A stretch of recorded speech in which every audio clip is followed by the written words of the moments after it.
عمرك حسيت انك مش قادر تتحكم في نفسك قدام الاكل؟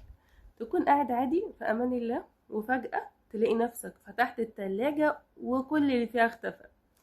ساعتها بقى تفتكر الحل السحري اللي بتسمع عنه، حبوب سد الشهية. بس يا ترى الحبوب دي حقيقي بتسد النفس، آمنة، ولا مجرد وهم جديد في عالم الدايت؟ انا كصيدلانية سمعت كتير وقابلت ناس كتير بيسألوني: دكتورة، عايز حاجة تسد نفسي، انا جربت كل حاجة ومش قادر ابطل اكل. بصراحة من كتر ما سمعت الكلمة دي بقيت عارفة ان في ناس فاكرة ان الحباية دي هتعمل لهم كنترول كامل على شهيتهم من غير اي مجهود، لكن الحقيقة قعد من كده شوية شويتين تلاتة كتير يعني. كده أدوية سد الشهية مش كلها نوع واحد، في اللي بيشتغل على المخ نفسه بيبعت إشارة كأنك شبعت بسرعة، وفي اللي بيأثر على هرمونات الجوع في الجسم، وفي أدوية حديثة بدأت تظهر زي الجي ال بي 1 اجونست اللي هي حقن الأوزمبيك، دي بتقلل الشهية وبتبطئ حركة المعدة. طيب فين المشكلة؟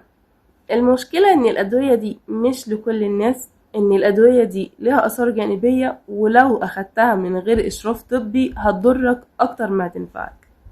لسه قريب جالي حد بيقولي: دكتورة، أنا جبت حبوب سد الشهية من النت، بعد أول أسبوع فعلا وزني نزل، بس حسيت بخفقان جامد في قلبي ودوخة. لما بصيت على النوع اللي جابه لقيت ان الدواء ممنوع دوليا بسبب خطورته على القلب. ده يورينا قد ايه الموضوع ده مش لعبة. أدوية سد الشهية الأساسية: النوع الأول اللي بيأثر على المخ زي الفينترمين، ده بيحفز إفراز النور أدرينالين والدوبامين في المخ، فبيحسس الشخص إنه شبعان، لكنها هتعمل إيه؟ هتعمل خفقان، توتر، أرق، وارتفاع ضغط الدم. اللي بتأثر على الهرمونات بتقلل إفراز هرمون الجوع وبتزود الإحساس بالشبع، دي أكتر أمان وفاعلية، لكنها غالية وممكن تسبب غثيان أو قيء.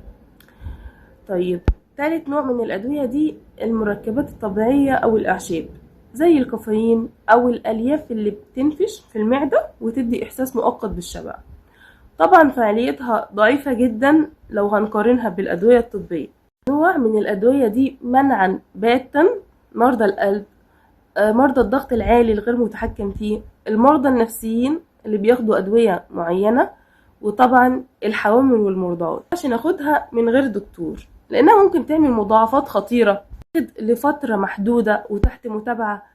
وإن الأدوية لوحدها من غير نظام غذائي ورياضي النتائج هترجع تاني بعد ما توقف. أنا عارفة قد إيه فكرة الحباية السحرية مغرية، بس صدقوني مفيش دواء هيحل المشكلة من غير ما يكون في نظام غذائي صحي وحركي. الأدوية ممكن تساعد لكن لما تتاخد في الإطار الصح وبمتابعة الدكتور. في الآخر السر مش إنك تسد نفسك، السر إنك تتعلم تسمع لجسمك وتفهم احتياجاته.